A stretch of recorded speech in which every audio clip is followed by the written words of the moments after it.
Charlie and Christine Billis want a better life, close to nature.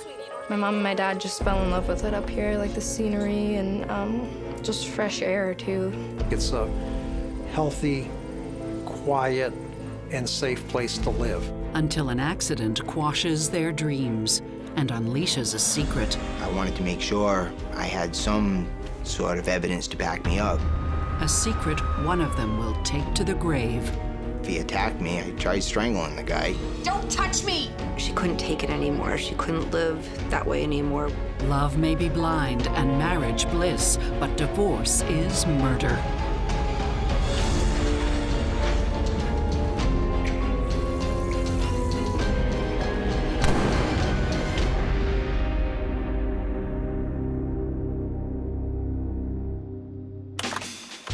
It's a beautiful autumn day, and from the outside looking in, Charlie and Christine Billis are enjoying every moment of it. It is so pretty.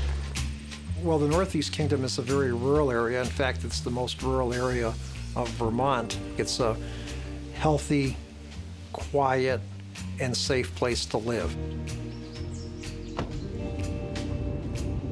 But their happiness will be short-lived.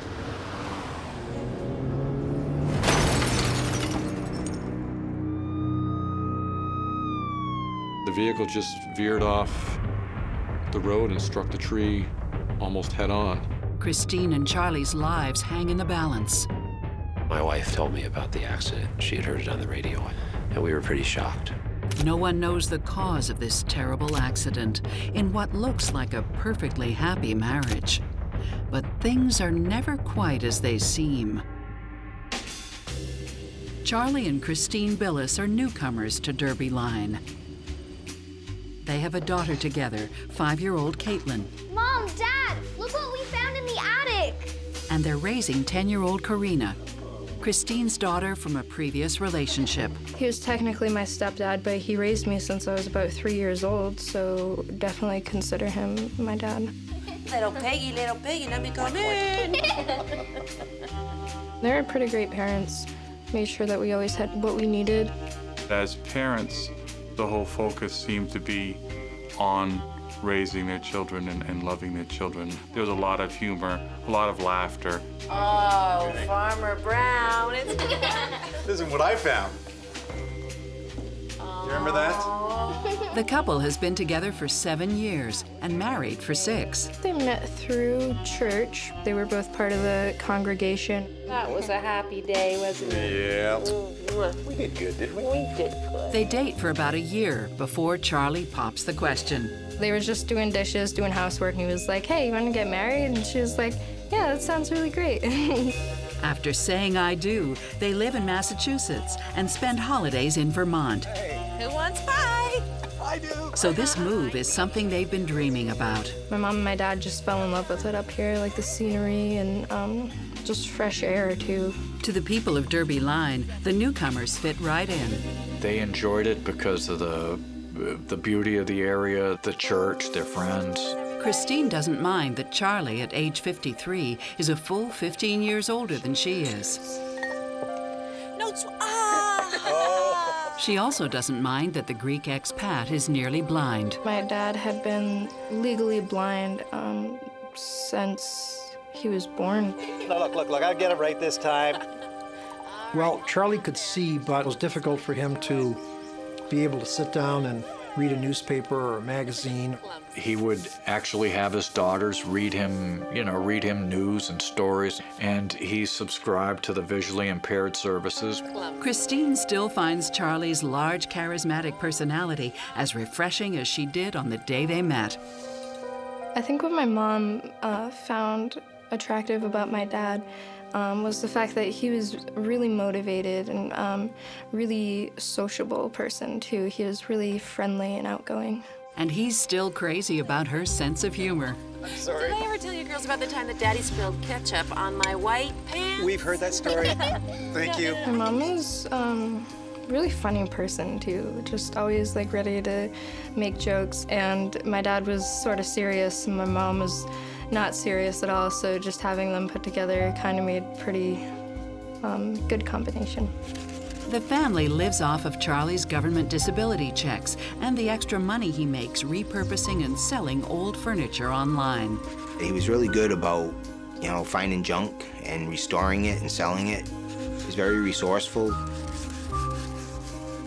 All right, you can say it. You're impressed. A little more practice, maybe. My dad definitely working with his hands and being able to touch things and see through them that way, I think that really helped him. I gotta go, my shift starts in 15 minutes. Christine works part-time at a local restaurant. My mom worked at a fast food chain for a while. It was a good environment for her to be able to be social. It's just doing something to make money. The family struggles to make ends meet, but overall, they're happy. I saw great warmth between them at times. Eager to get involved in the community, Christine and Charlie volunteer for different organizations. My dad was a really motivated person. Hi. Do you need any extra set of hands around here? We're new. We're new to town, and we thought we could offer our services. Charlie Billis. This is my wife, Christine. Volunteering for him was also a way to get out and be part of the community. And they're especially devoted to Northeastern Kingdom television, known as NEK-TV. NEK-TV is a public access station here.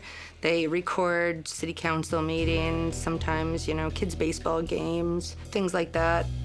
A lot of what my parents did was filming public events and interviews.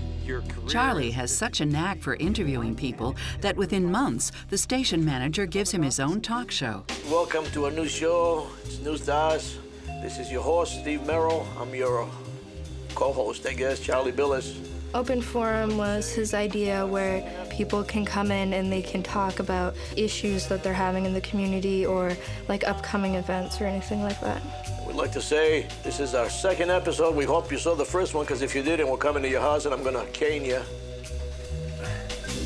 Charlie continues to take on more responsibility at NEK-TV, and in the process becomes friendly with State Senator and District Attorney Vincent Iluzzi. Charlie and I were both members of the board of directors of NEK-TV. We set policy for the organization. Christine, meanwhile, is content to stay behind the scenes. Hey. Wow. Look at this, I'm working on the interview. Without Chrissy there to help with the audio and video, to doing the editing, it's very obvious that Charlie probably would not have been able to do any of it without Chrissy's help. The couple also connects with the community through their faith. The church played a very strong role in their lives. But no amount of prayer seems to help Charlie with his health. Chrissy. The big issue with Charlie certainly was his heart condition. I think we need to see the doctor. I'm not feeling well. He suffers from angina, a condition that causes severe chest pains resulting from a reduced blood flow to the heart. I have a lot of memories of him being in and out of the hospital. I remember that he had a lot of pills that he had to take. Make sure that you're all right. Those pills make him feel tired and sick to his stomach. Okay. All right, everybody buckle up. You too, Charlie. I hate wearing seatbelts. Get your seatbelt on, please. Okay, fine. When Charlie was not doing well, it was as if a cloud of depression had come over him and he was feeling down. It's just... Charlie's health soon takes a turn for the worse. I've had this angina for some time now, but this particular time, it's like the pain is, there's something going on. He needs an operation to unclog his arteries. He had stents put in, which are basically little tubes that keep your arteries open. The procedure is a success, but after, he relies more and more on Christine to get around. She would drive as much as he needed regarding any medical appointments or professional appointments they would have. Charlie was dependent on Chrissy to some degree because of his sight problems, not just for driving, but just even bustling around at events or things. She helped him. She did most of the cooking, a lot of the house chores. Fill time. The problem is, Christine has a health issue of her own, depression. So when it comes to taking care of Charlie, she's not always up to the task. You know know what? I am beat. I'm gonna go to bed. Girls, time to get ready for bed. Growing up, my mom's depression was something that was always there. She definitely had her off days, but being there for her and being supportive of her, I felt like really helped her get through it. Psychotherapist Stacy Kaiser and forensic psychologist Brian Russell are concerned that what draws this couple together could also pull them apart. In a way, Christine and Charlie are sort of interdependent. She leans on him for some things, he leans on her for some things. And it can become unhealthy, and it can be a source of resentment if people feel that they are being leaned on too much, or they're needing to lean and the other person isn't there as enough support as they should be. Particularly with Christine's depression, this could leave her in states where she sometimes is energetic and attentive, and other times doesn't feel like doing much of anything. And when you have Charlie, who is in need of a lot of assistance from her, if she is depressed, she might not be able to do that. It can be difficult at times, but for the most part, they manage. Until taking care of each other starts to tear them apart. There was some conflict at times over finances. He suspected Christine may have a drug abuse problem.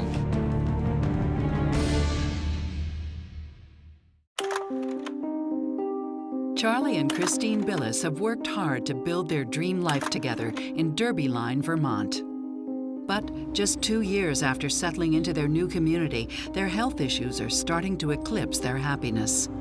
Friends at the community TV station where they are active volunteers notice them bickering more and more. You asked the right question. Okay, Charlie. I'm here. Let's go. Hey, I'm talking here. You mind? Hey, it's 3 o'clock. You said 3 o'clock. It's 3 o'clock. I need more time, okay? Fine. You know what? I'm gonna have a smoke, and you can find me when you are ready. I believe that at times as a caretaker, she would have lost her patience with it, so that would cause a lot of stress. Sorry about that. Yeah, she gets a little edgy at times, you know. Anyway, I think that, you know... Charlie was a very outgoing and engaging, and perhaps that was conflict at times. Maybe sometimes he was more focused on other people. I could see how that might have annoyed her. There would be just little flare-ups. If Christine was fatigued or if Charlie was fatigued, there would be either a sarcastic comment from him or a sarcastic comment from her. Things are no better at home. No coffee. Money's a little tight this week, Charlie. Just please don't complain. It's always a little tight. Listen, don't bother. I'll get some at the station. There was some conflict at times over finances. They didn't have a lot of money. We had a petty cash box at the studio, and a lot of times things would get tight by the end of the month, and Charlie would, borrow money from the cash box, and it always got repaid. Charlie also berates Christine for never cleaning the house. Why are there glasses in the sink? She said, well, he'd yell and scream and swear and call us the C word and tell us to clean this effing house and, Just wash a glass. How hard is it? You're so lazy. Wash a glass for yourself. It's not my job. Christine blames Charlie for eating up her time. Chrissy, I need a ride to the station. Seriously, Charlie, now?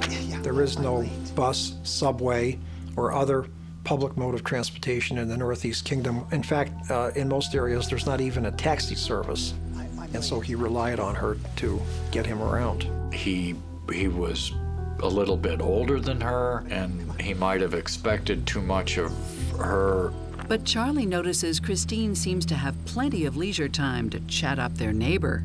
Their landlord lived up the drive. She had a son who was in his 30s or 40s. You want us to smoke? You sure? Charlie thinks it's just friendly chit-chat at first, but as the conversations grow longer, he grows suspicious that it's something more. Sure you want a coffee or something? All this, combined with Charlie's declining health, is making Christine edgy. I hope I'm not interrupting anything. He could become kind of irritable. I know what you're up to. You are so ridiculous.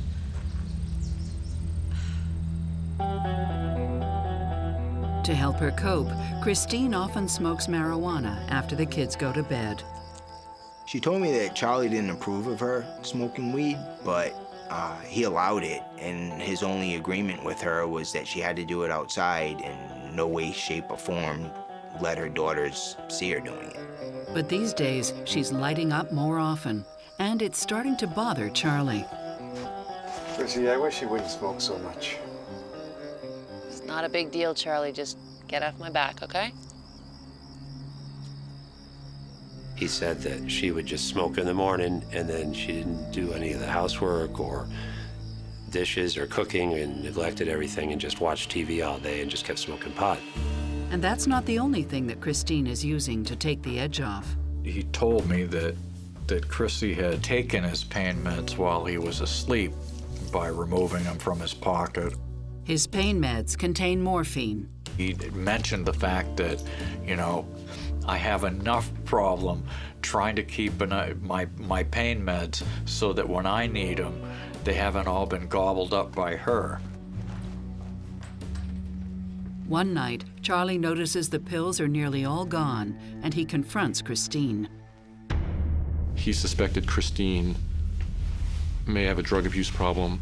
He mentioned the fact that, you know, I don't want her to be around any of these drugs of any kind. I ran out of pot. This has to stop. I know, it will. Yeah, that's what you said the last time. He calls police.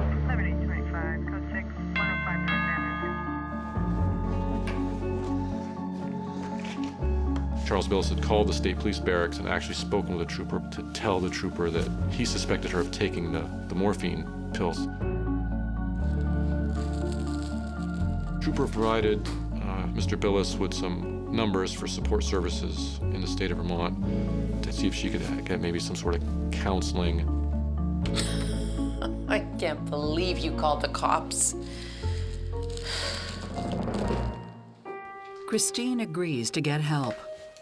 She did go to some counseling of some sort. But after a few sessions, she stops going. She would do the counseling and it was on and off, so she wouldn't stay for any consistent period of time. A few months later, their relationship reaches a breaking point when Charlie finds Christine smoking her third joint in as many hours. Don't you get it? These drugs are just making your depression worse. Just get off my case already. I could just kill you. Oh, really?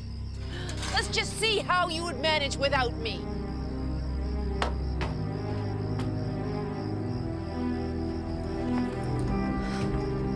I want a divorce. Where are you going? Christine left the house in his vehicle with his credit cards. I had heard from Charlie that she would, like, snap on occasions. There might be an explosive incident, and then it could calm back down, you know? Charlie reaches out to police for help a second time that year. Yeah, hi. You gotta help me. My wife just took off, and she's high. He was concerned for Christine's safety and asked that the state police try to locate her and check her welfare. I remember not knowing where she was and being really concerned. If I'm Charlie, I'm legally blind, I have other medical conditions, and I don't feel like I can handle Christine. I'm gonna call the police so that I can get help. Having said that, we can't be 100% sure whether that's just right where Charlie's mind was. He was also quite angry with her for having stormed off and or perhaps worried about what she might be doing. And so perhaps some part of his motivation for the 911 calls was to punish her in a way. Get the cops to bring her back, in other words, to him. Christine calls Charlie before police track her down. Hello? Hey, it's me. Where are you? I'm at a motel. Here's the deal, okay? I will come back, but you have to promise to stop yelling at me and giving me a hard time, okay? She said she attempted to divorce him 1 or 2 times. She had actually left, but she had come back because he had agreed to change. I changed my mind. Thanks anyway. The very next day, Charlie and Christine avoid rehashing the incident. They're preoccupied by an opportunity. Their friends have a nicer and cheaper house available to rent. Money's tight, and they both agree they should take it. You like? So pretty. Love it. That summer, they move even further into the country. I had a lot of beautiful land. I had like a waterfall. It was like 100 acres. Such a beautiful house. If the move is meant to save the marriage, it's too little, too late. Because another bombshell is about to drop. Of course, my dad was really stressed out. They reclined his seat and started CPR. Charlie and Christine Billis struggle to support one another as they battle with his heart problems and her drug use. Yeah, just a moment, please. It's for you. Hello. But that seems insignificant when, 10 years into the marriage, Christine receives a shocking diagnosis at the age of 42. What's up? The results of my tests are in. The doctor wants to see me first thing.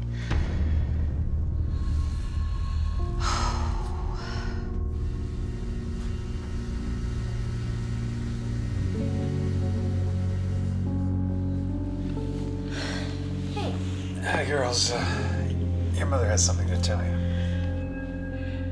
I have to have surgery. Your mother has cancer. What? No. But it's okay. It's not that serious. It's ovarian cancer. And while Christine is calm, Charlie is not. My dad was really stressed out. I mean, no one wants to hear that their spouse has cancer. That's pretty terrifying. She had to get a hysterectomy, which was kind of scary, and she's like just explaining it to me like, oh, they're just gonna take out some parts, they're just gonna take the cancer out, and it'll be fine. Luckily, the procedure is a success. Christine is cancer-free 6 weeks later. Surprise! Oh my goodness, you guys decorated. Oh my gosh.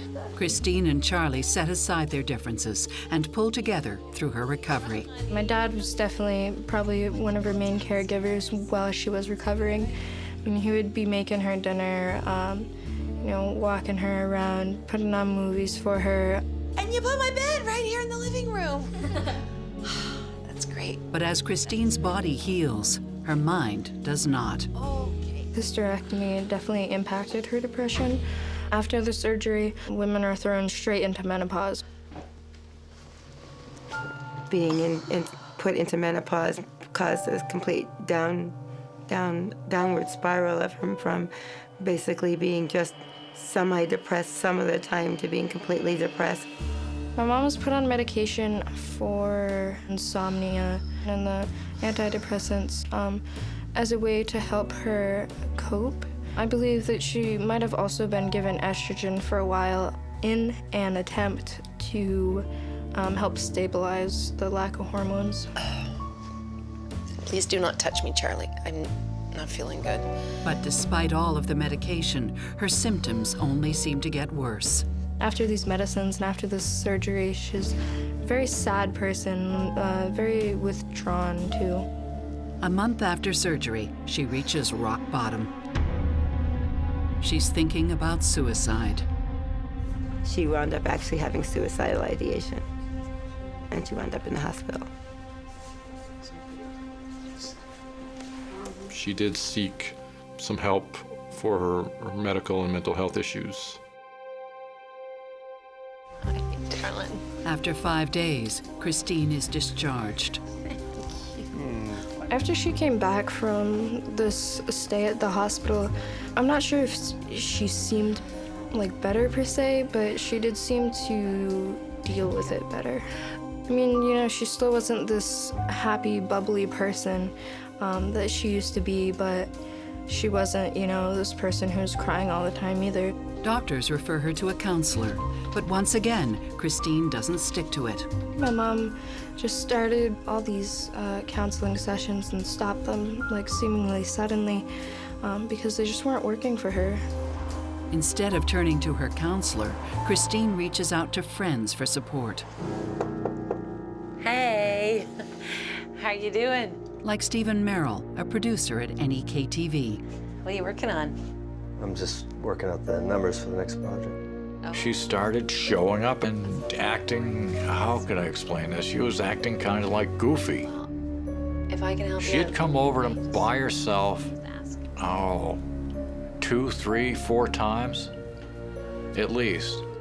Anyway, I guess you're busy, so I'll let you do your work. Maybe because I was single, maybe she was attracted to me, and it made me very uncomfortable. Steve decides he can't keep this a secret. Hey, Charlie. I have a word with you. Sure, what's up, Steve? Your wife, Christina, she came over and she started flirting with me. I had to tell Charlie. I would think that if anything like that had happened to me, or that, my friends would call me up and say, hey, your wife's over here, what's going on? He was one of my best friends. Charlie isn't one bit surprised. She's done that before, He told me about the prior incident with some neighbor. It was not unexpected at all. He told me that he was going to talk to her, and it must have worked because she stopped showing up. Thanks for letting me know. I'm sorry. The fact that Christine appears to be flirting outside the marriage again suggests to me that in this case, her illness was sort of more of a hiatus rather than what we might have hoped, which was that the illness would somehow kind of reverse the course in which the marriage was headed and bring she and Charlie back together. It seems like that has not happened, or if it did, it was short-lived. Charlie finding out from Steve that Christine had been flirting with him had to be crushing. He had just been A+ perfect husband, taking care of her when she wasn't well, being supportive, and he gets rewarded with this. By August 2009, Charlie and Christine decide they need help with their marriage. Charlie and Christine were doing couples counseling. Actually went really well. They were doing great. The marriage was looking better. So much better that Charlie asked Christine to take him to the station to tape a show. That's not a cockroach. Get that beat. We sprayed yesterday. Yeah. Okay, here we are. Once we started doing the show, we're having a great time. And after we got to doing the show, they decided to drive home. She seemed happy, he seemed happy. See you, Steve. On the way home, Charles fell asleep. He wasn't wearing his seatbelt because he never wears his seatbelt. And as they're driving back,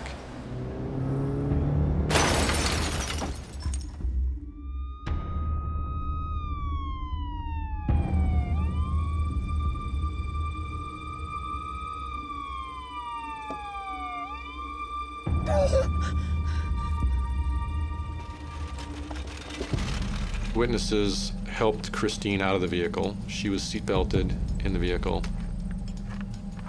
Several people observed Christine shaking profusely while she was on the ground. They were unable to remove Charles from the vehicle. Charles was extricated from the vehicle by the local fire department and EMS. 2 lives hang in the balance, victims of a tragic accident. Or were they? Don't touch me! If he attacked me, so I tried strangling the guy.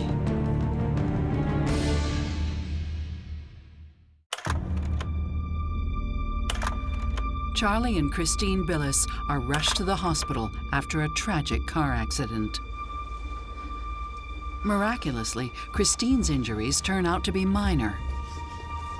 So after the crash, my mom just came home with us the same day. But Charlie does not fare so well. By the time he's brought to the hospital, he's pronounced dead on arrival. I felt horrible. I lost one of my best friends.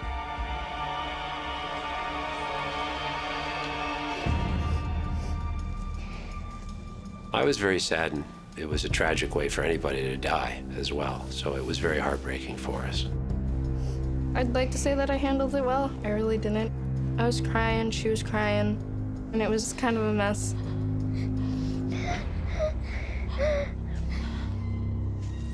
A week later, the community holds a memorial for Charlie. I was amazed that there were so many people there because Charlie was not a local, so he had made a mark in the community. Christine seemed like someone who had just been widowed. She was quiet and seemed sad. The girls seemed very upset. I recall that they were crying. Police conclude the crash was an accident. Chrissy told the police that she had blacked out because of the medication she was on. I don't remember anything. I just guess I blacked out.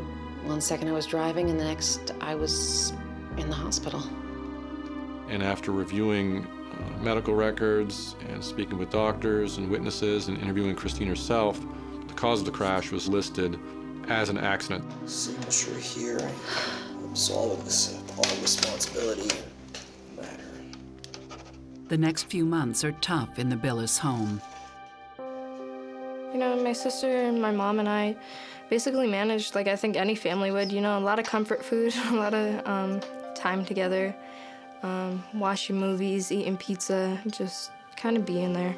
She had a lot of people helping her. She had people from the church providing her with firewood and, you know, helping her take care of things, bringing food, you know, clothes for the girls. Despite the support, Christine cannot seem to forgive herself. Christine didn't cope too well after the crash. She suffered more depression. She was feeling like she was the cause of her husband's death. She was missing him a lot. If I had been driving and I killed my spouse of 15 years dies and I walk away scot-free, like, that would make me feel so horrible.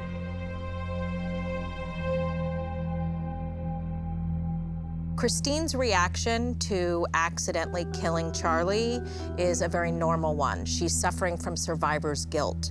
That is a guilt that a person feels when they have survived an accident and the other person has not. And an incredible amount of sadness goes along with that. And so they find ways to cope by either overeating, self-medicating, or crying a lot. And something that is less normal but possible that could happen is that she could even start to confabulate the possibility that, well, maybe she didn't mind it enough, or maybe at some deep subconscious level she wanted to crash the car, which would only compound the guilt feelings, whether those intentions were really there in the moment of the crash or not. By the summer of 2010, less than a year after the crash, Christine has withdrawn completely from the couple's old friends. Oh, hey. No, that's really nice of you, but I'm just not up for it. After the funeral, I never saw or heard from her again. She was not taking her medication. She wasn't doing counseling. Okay, thanks anyway. She wasn't able to sleep at all anymore, and I know before that she had insomnia, but I mean, you know, you wake up at any time of the night and she wouldn't be asleep at all. Christine spends a lot of those sleepless nights online, fighting off her loneliness. I met Christine on a dating site. We got a kick out of each other's sense of humor. She kind of got a dark sense of humor like I do. And we also shared common religious beliefs. And we're the same age, both had kids. Kevin Leland becomes Christine's confidant, and she becomes his. I told her how I went from riches to rags all of a sudden with the housing market crash and the economy and my divorce, and she brought that up, you know, that her husband died in a car accident, and that her daughters and herself, they're still trying to deal with it. Over time, they became very close, and that Christine eventually came to trust him a great deal. After just a few weeks of emailing, texting, and talking on the phone, they share their darkest secrets. Yeah, I had mentioned how I had gotten kicked out of my apartment because I had a pretty hellacious fight with my roommate. He accused me of invading his privacy, which I didn't do. Okay, so what happened? We end up struggling. He grabs me, okay? I end up grabbing him by his throat. I mean, I almost strangled him. Oh my gosh. Moments later, Christine makes a confession of her own. Can I tell you something? Sure. What is it? I killed my husband. What? It wasn't an accident. I killed my husband. We hadn't even met face to face when she outright confessed. It was extremely heartfelt. Was this guilt talking, or could Christine be telling the truth? I figured, wow, who better to call? Charlie's friend. He's a lawyer. She had reached a point where she had just had enough.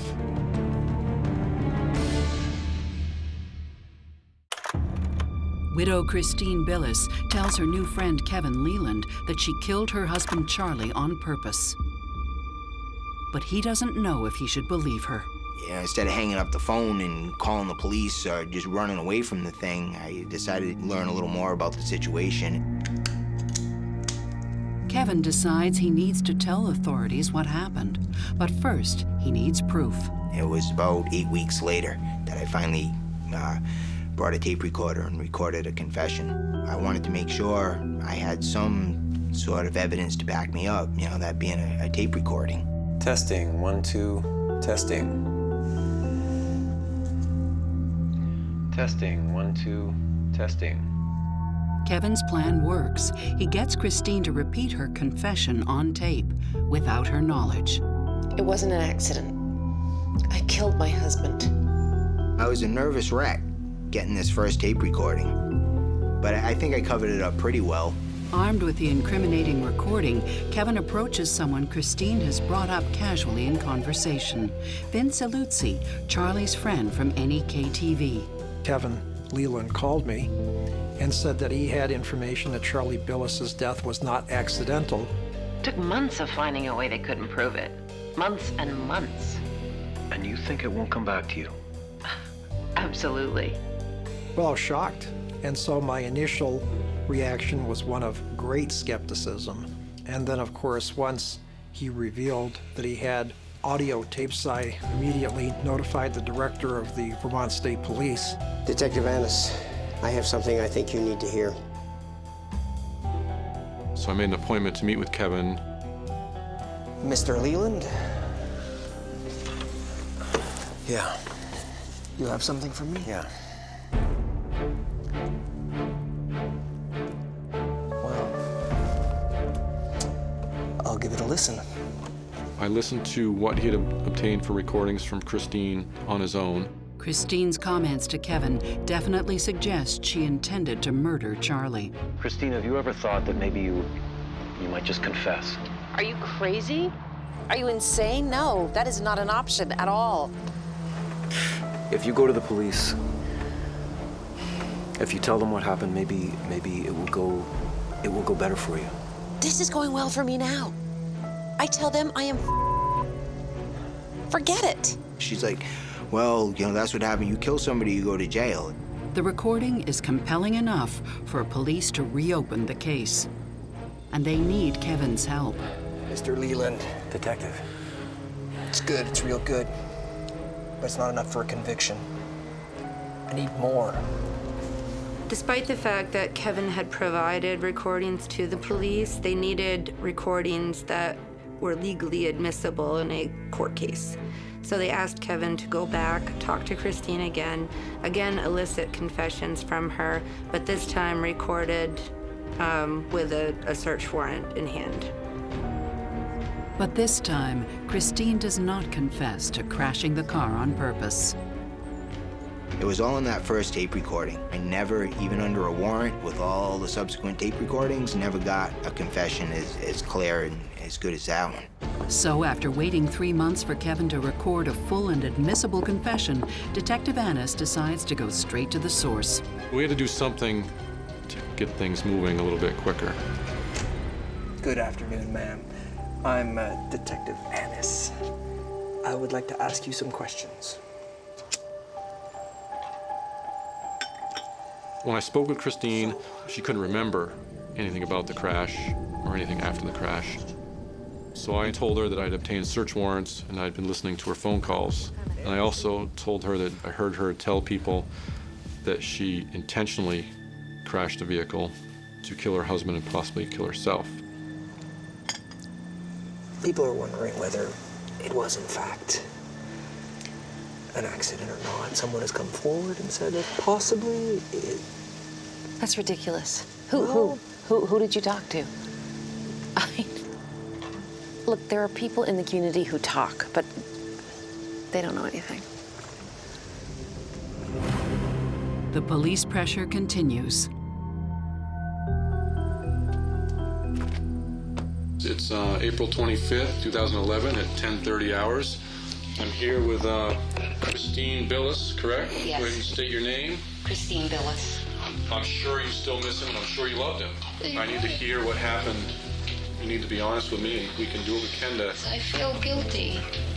I was the one that was driving the car, but nothing happened to me. My husband died, but I just, walk away? What the hell? Were you intending for anything to happen to you? No, I wasn't intending for anything to happen to anyone.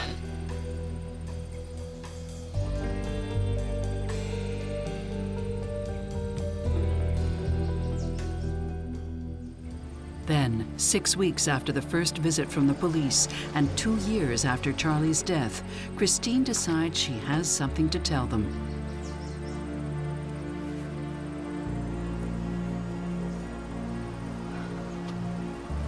Christine did smash the car into the tree on purpose, but says she had a good reason. Christine told Detective Annis that Charlie was abusive, verbally abusive to her. I was allowed to hang around with certain people, other people that I wanted to hang out with. He'd have a fit and tell me every freaking thing wrong with that person and why I shouldn't hang out with that person and why they're a bad influence on me. She also tells him she was on a long list of prescribed medications. She had a lot going on in her life, medically, mentally, and I think she had reached a point where she had just had enough. According to Christine, on the day of the crash, she and Charlie had been arguing for hours. Oh, come on, you lazy bitch. It's time to leave. No, I'm not going. Oh, yes, you are. Come Get on. off of me! Don't touch me! She says this was typical, part of a long-standing pattern of psychological abuse. They had an appointment at Northeast Kingdom Television. Christine was tired, not feeling well, and didn't want to leave. She thought Charles should do the same thing since he wasn't feeling well. He insists they finish taping the show. Afterward, the argument continues. Let's get you out of here, okay, Charlie? Yeah, I'm coming. You always say that, and then you don't come. Let's go. Okay. Christine and Charles continued to have a very heated argument about bringing Charles to the hospital to get checked. I'm not interested, okay? Let's just go home. Fine. Charlie wears Christine down. I'm sick of it. Shut up and just drive, will you? I drive enough. You know that. She said she was very angry at the time still from the argument. What else am I gonna do? You don't think I have anything else to do with my life? And as they're driving back, she saw the tree. She said that when she saw the tree coming, she knew it wasn't going to move, and at that point, she didn't care if she died in the crash either. But she couldn't live that way anymore with Charlie.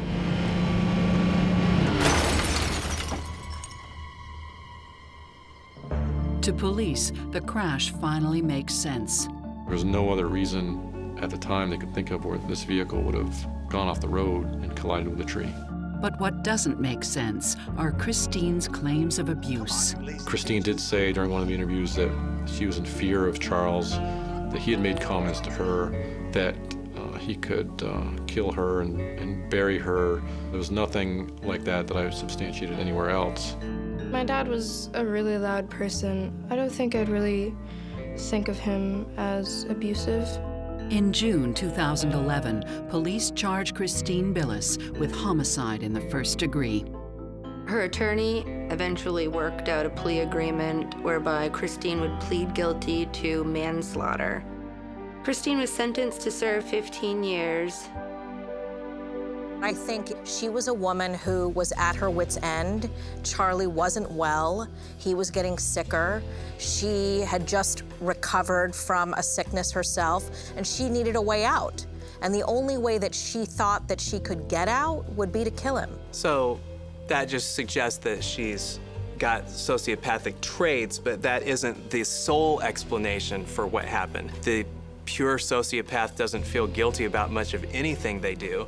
And I think that at the end of the day, the judge and the prosecutors probably sort of agreed because they let her make a pretty sweet deal. And that suggests to me that they too thought that mental illness, a mix of medications, other factors than just stone-cold sociopathy had played into that homicide. Following Christine's conviction, daughters Corina and Caitlin go to live with Christine's mom and dad. Both maintain their mother was not responsible for Charlie's death. I feel like my mom just confessed because she was feeling horrible. The medication had a big impact, definitely on her personality and how she was feeling. But belief in their mother's innocence doesn't ease the pain at the loss of a father figure or the loss of a friend. When I picture Charlie, I just see this guy that's smiling, laughing, and trying to help. Anyone can be a father, but it takes someone special to be a dad. And I wish he was alive to be able to take care of his girls. He loved those kids more than life itself.